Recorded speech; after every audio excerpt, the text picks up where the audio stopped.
জাহাঙ্গীর ভাই। হ্যাঁ হ্যাঁ, কোথা থেকে একটু বলেন তো ঘটনাটা কি হয়েছিল? নারকেলবাড়ি সংলগ্ন এলাকা নীলবাড়ির থেকে। হুম হুম।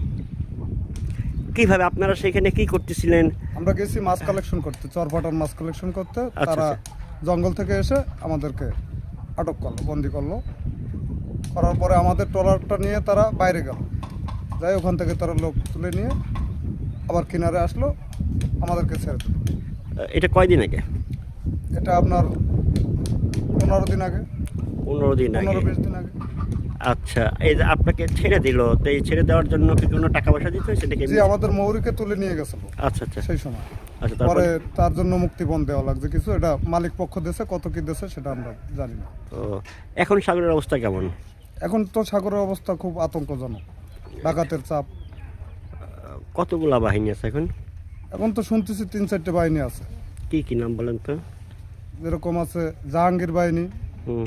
তারপরে আছে আপনার শরীফ বাহিনী, আবার দুলাভাই বাহিনী, এরকম 3-4টে বাহিনী আছে।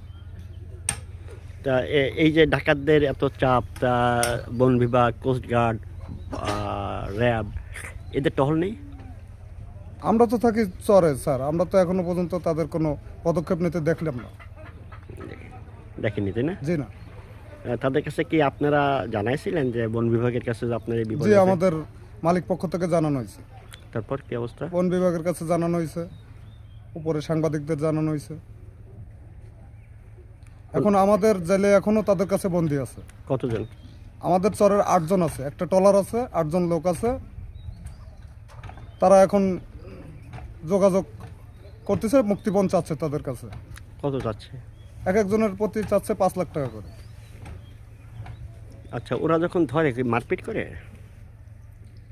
ওই তাদের কথা না শুনলে তো মারপিট করবে, তারা তো ডাকায়, যেটা বলে সেটা শোনা লাগে তাদের কাছে থাকলে।